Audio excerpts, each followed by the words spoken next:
So Draft House Films has given Abel Ferrara's 1981 exploitation classic Ms. 45 a great HD remastering and restoration on DVD and Blu-ray with a bunch of special features that I'm happy to review for you right now.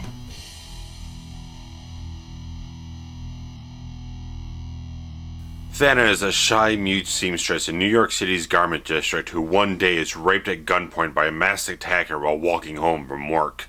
She survives only to arrive home to an armed robber who rapes her a second time. Bludgeoning him to death, she dismembers his body in order to discreetly dispose of it in various locations around the city. Meanwhile, she slowly becomes accustomed to the empowering nature of his .45 caliber pistol and begins a nightly vigilante spree that soon escalates beyond her control. So let's talk a little Abel Ferrara here. Why Ms. 45 is a significant film in his career, because before this, he's always been very much into the exploitation type of films. Very gruff, very gritty type of stuff, but prior to this, it was very rough around the edges. Stuff like that. Driller Killer, even though it's a little bit more than a slasher film, a little more psychological and everything, it definitely shows that this is a very, very low budget type of film with a very gritty type of rough around the edges style.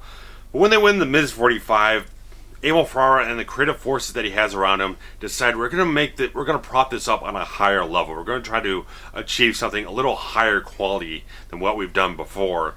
But even the little qualities of Abel Ferrara's style still remain in this thing, but it's much more polished, a little more refined, a little bit more mature to a certain point, that it just, his filmmaking sensibilities and his talent and his skill really kind of come into their own more or less in this thing. Just you get a much more firm grip on his visuals and a lot of different things. And I think Abel Ferrara is a very courageous type of filmmaker. He's not a guy he's going to shy away from anything. That he's going to take a concept, he's going to run with it, he's going to go all the way with it, and he's going to embrace it every single step of the way.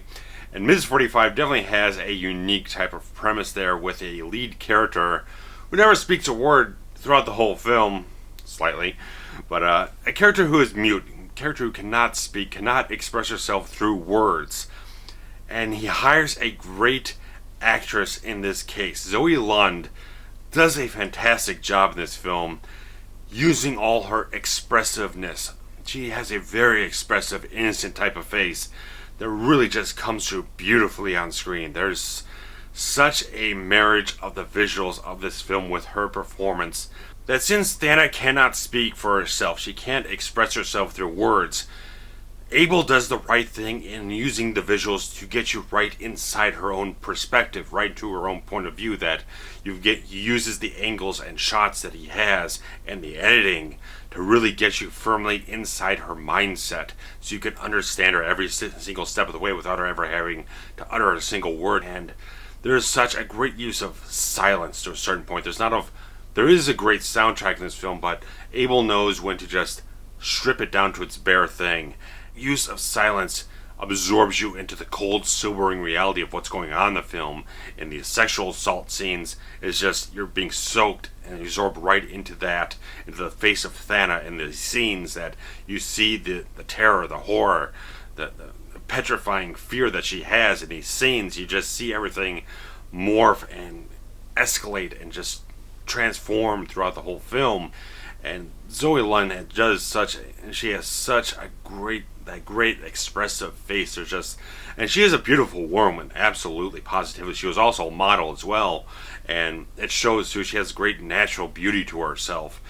And there's this great shift that happens with Thana in the film, that she goes from this very traumatized, frightened young woman to this full-fledged vigilante in the film, and it's punctuated with a change in the score, the change how Thana presents herself. She puts on the makeup and the lipstick and the black outfit. She looks like a much more seductive, dangerous type of person. And it's great to see that Zoe Lund could just achieve such greatness without ever having to speak a word. That's the thing that just amazes me about this film, that the concept is pulled off so expertly, so excellently through Abel Ferrara's hands. You just got to have a great, brilliant filmmaker to pull that sort of thing off, and that impresses me to no end. And I love how the film goes from this rape revenge type of film to a full-fledged death wish vigilante flick. Because after the second assault, where she takes out the guy who assaulted her and everything, she's not going revenge for anyone in specific. She's targeting people who seem like they're predators, and she's just going out and blasting them away.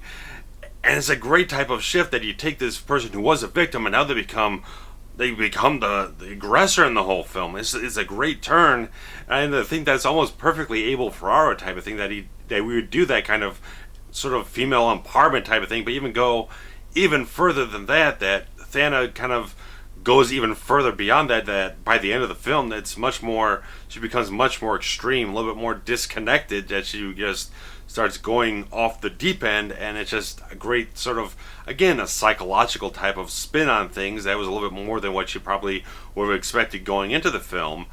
And the film does have a marvelously engaging, compelling supporting cast. I like the sort of creepy boss that Thana has that's kind of coming on to her throughout the whole film. They got and her co-workers are very much vibrant, lively type of people.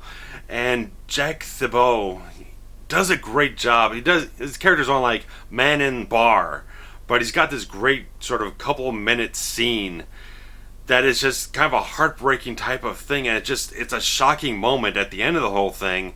And I know him because he was one of my favorite episodes of Miami Vice called Shadow in the Dark, which is the basis for one of my films. That he does a great job in that episode too. But here, just like when I watch the film again, it's like, that's a damn good performance. It's like 2 or 3 minutes, but he's just the whole scene is just him telling this sort of heartbreaking story about how his wife cheated on him and things went a little awry, and then at the end of the scene it's a little bit more, it's pretty unexpected. The twist at the end of the scene is very unexpected, and it just shows that Abel Ferrara is a guy who's just not going to hold back. He's not going to soften anything. He's a guy who just goes right to the gullet of it all. And these types of scenes, this whole film really kind of shows that Abel Ferrara can be a damn good filmmaker. And it's great that Abel Ferrara knows when to focus on either graphic violence or implied violence. He doesn't always show the act. He's not so much focused on the act itself, but the emotion, the impact of it on the human person. There are graphic violent moments in the film, but the sexual assault scenes are a little bit more implied in a certain way, that you're focusing more on Thana's face, what she is going through. You're seeing how she is just being destroyed in these scenes. It's just great filmmaking that you're not going, even though it is sort of an exploitation film, it's not going that far into exploitation, that it knows when to hold back and when to go all the way for it. It's nice to see that type of artistry at work, that he's not just going for everything at all times. He knows when to use what degree of violence at certain points in time, and knows when to hold back and show the emotion of the scene, which is much more poignant to the whole film and to the character of Thana herself. And the gunshots in this film are loud. Abel makes the sound of that .45 caliber pistol very sonically prominent in the mix of this film. And he does a great job making it sound great. Overall, the soundtrack is really damn good. Joe Dela's score does a very fine job reflecting Thana's state throughout the film. At first, it's kind of synthesizer, a little bit more low-key, a little bit more underscore type of thing. But once she makes that very confident shift in the film that she's going to become this vigilante, stalking the streets at night, there's saxophone that's much more upbeat, there's more instrumentation, it's becoming much more confident, much more assertive in the mix and everything. It just becomes a much more dynamic, interesting type of thing going on. He does a great job, and Delia has done a lot of the scores for a lot of Abel's films. It does fantastic work, and there's interviews with him and Abel and John McIntyre, the creative consultant for the film, on the DVD. But Minutes 45, really damn good. I would highly recommend it. And this DVD, like I said, has some good content. First off, the transfer of this film, even on the DVD, looks pristine, but it still looks like film. It still has that grit, that grain and everything, but it looks so damn good. It looks fantastic. And this is the uncut version, not the R-rated version. This is a full uncut edition of the film. Zoe Lund had a very tragic end to her life back in 1999. She got involved with drugs. There were a couple things that went downhill for her. And there are 2 little short films. They're not, I would not call them featurettes. They do reflect upon her life. They are kind of like single interview type of things, but it's much more artistic in a way, a little bit more abstract in a certain way. But they tell very sort of heartbreaking stories about Zoe that really kind of like, this is very powerful type of stuff to hear a couple people talk about, and these little things from filmmaker Paul Rackman. They're very touching. If you want to know more about Zoe Lund's life, beginning and end of her life, a lot of the things that she faced and struggles she had, and how her life just didn't ended far too soon at the age of about 37. You can watch those things that get a lot more detail, a lot more depth into who she was, and what she meant about this film, and meant a little bit to Abel, who she would come back and co-write and have a acting role in Bad Lieutenant. And Abel very much talks about her very pleasingly and very fondly as well. But going back up on things, there's some trailers on here for other Draft House Films releases, including Miami Connection and The Visitor, and a few other things that they've put out with probably equal amount of care and quality and everything. But Ms. 45, definitely recommend it if you're into any kind of exploitation films, vigilante type of flicks from the 70s, because this definitely has that Death Wish type of Warriors type of thing that you could really very much see, like something like Death Wish or the Warriors existing in the same type of world. They have that same New York grit and style to it. It's great seeing that sort of grittier, dirtier New York City than you have today. Just seeing like the genuine, authentic trash on the street, and just that uncanny vibe that you just can't recreate.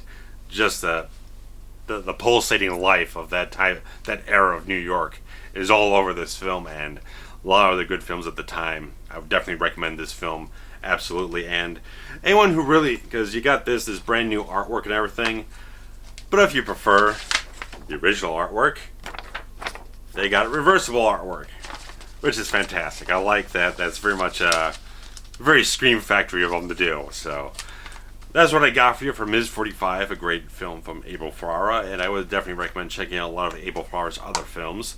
Like I said, King of New York, probably check out Bad Lieutenant, and if you want something a little sleazier, go with Driller Killer, because that commentary that he does, where he's not very sober in it, is a fantastically fun listen to have. So if you have any respect for this film, this is definitely the thing to get. It's on Blu-ray, out on DVD. If you go to drafthousefilms.com, you can get it with a poster. They have the soundtrack out on vinyl if you want to collect that. If you're into that type of thing, go ahead and grab it. There's the DVD or Blu-ray on themselves, $14.99. That's a price you can't pass up. I ordered this on like Tuesday or whatnot. I got it by the end of the week, so I definitely recommend it. You won't have to wait long, and you'll get a free HD digital download of it too. So what's not to love? Go ahead, check out drafthousefilms.com. Give it my highest praise. Definitely pick this up if this is your type of thing. So I'll be back shortly, later on this week, with a Captain America: The Winter Soldier review. And take care. Bye.